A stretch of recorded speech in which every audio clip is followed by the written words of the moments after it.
अस्सलाम वालेकुम स्टूडेंट्स। आज के प्रैक्टिकल में हम सीखेंगे कि एक इरेगुलर शेप ऑब्जेक्ट का वॉल्यूम किस तरह से फाइंड किया जाता है।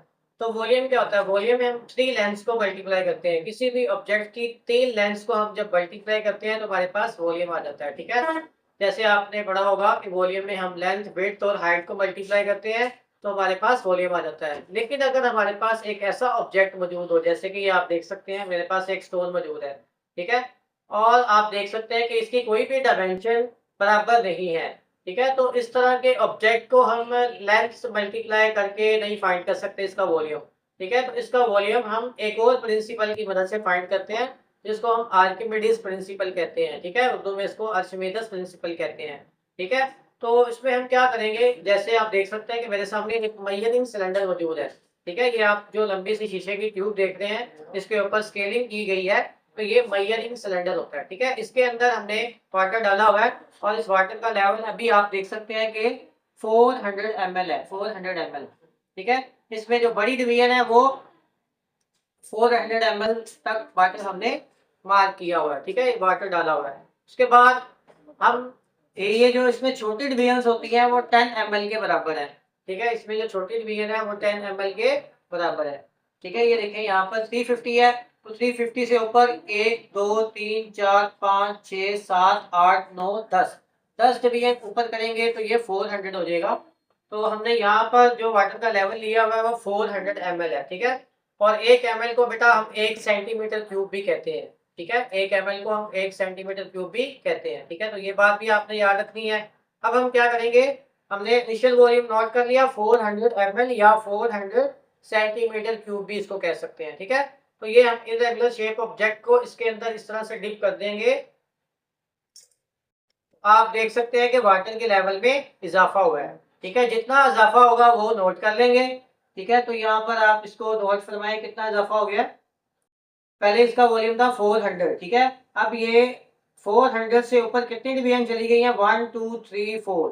400 से ऊपर 4 डिवीजन ऊपर हो चुकी हैं। 400 से 4 डिवीजन ऊपर हो चुकी हैं, तो इसका मतलब ये हुआ एक डिवीजन जो होती है वो 10 ml के बराबर है। तो एक डिवीजन 10 ml के बराबर होती है या 10 सेंटीमीटर क्यूब के बराबर होती है। तो अब डिफरेंस कितना आया? पहले वाला वॉल्यूम हमने कितना नोट किया था? 400, और स्टोन को ऐड करने के बाद वाटर का वॉल्यूम कितना हो गया? 440 ml या 440 सेंटीमीटर क्यूब। अब इन दोनों को आप माइनस कर दें, 440 में से 400 माइनस कर दें, तो आपके पास कितना बचेगा? 40 सेंटीमीटर क्यूब या 40 ml। ठीक है, जो हमारे स्टोन का वॉल्यूम होगा। ठीक है, तो इस तरह से आप किसी भी इरेगुलर शेप ऑब्जेक्ट का वॉल्यूम फाइंड कर सकते हैं with the help of measuring cylinder. Students, तो इसी तरह से हम इस ऑब्जेक्ट का मास निकालने के लिए भी अर्शिमेदस प्रिंसिपल का यूज कर सकते हैं। ठीक है, तो उसके लिए हमने एक प्लेट ली है, पहले हम इसका वेट कर लेते हैं। इस प्लेट का जो वेट आ रहा है वो 238 आ रहा है। ठीक है, तो हम यहाँ पर नोट कर लेंगे 238। तो प्लेट का हमने वेट कर लिया, वो 238 ग्राम आया है। अब हम इस प्लेट को यहाँ पर रख लेते हैं और हमने मेजरिंग सिलेंडर को फुल ऊपर तक भरा हुआ है। ठीक है, इसको हम उठाकर इसके अंदर रख देंगे इस तरह से।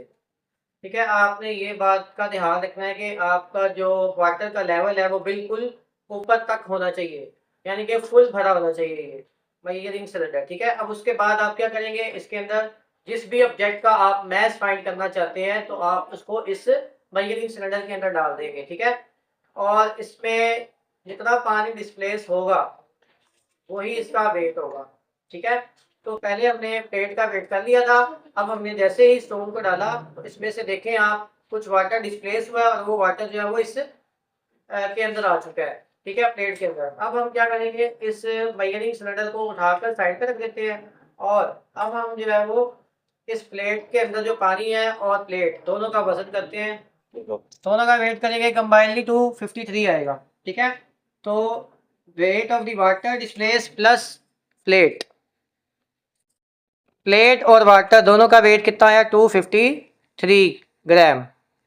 जितना वाटर डिस्प्लेस हुआ है वो प्लेट के अंदर मौजूद है। ठीक है, हमने प्लेट और इन वाटर का दोनों का वजन हमने कंबाइनली लिया तो वो आया 253। अब हम 253 में से 238 को माइनस कर देंगे, तो 253 में से माइनस करेंगे 238। ये आपके पास वाटर जो डिस्प्लेस हुआ उसका वजन आएगा 15 ग्राम। ठीक है, तो इस तरह से हमने इस ऑब्जेक्ट का मास फाइंड कर लिया 15 ग्राम। ठीक है, तो ये किस प्रिंसिपल पर बेस करता है किसी भी ऑब्जेक्ट का मास फाइंड करना? ये आर्किमिडीज प्रिंसिपल पर बेस करता है। ठीक है, आर्किमिडीज प्रिंसिपल के मुताबिक जो भी ऑब्जेक्ट जो वाटर में हम प्लेस करते हैं तो वो अपने वजन के बराबर पानी को अपनी जगह से डिस्प्लेस कर देता है, यानी कि हटा देता है। ठीक है, तो वही पानी जितना डिस्प्लेस होगा उतना वजन ही उस ऑब्जेक्ट का वजन होगा। ठीक है, तो आज के प्रैक्टिकल में आपने दो बातें सीखी कि हम किसी इरेगुलर शेप ऑब्जेक्ट का वॉल्यूम किस तरह से फाइंड कर सकते हैं और उसका मास किस तरह से फाइंड कर सकते हैं या उसका वेट किस तरह से फाइंड कर सकते हैं। ठीक है, तो आज के प्रैक्टिकल के लिए इतना ही। नेक्स्ट प्रैक्टिकल तक के लिए अल्लाह हाफिज।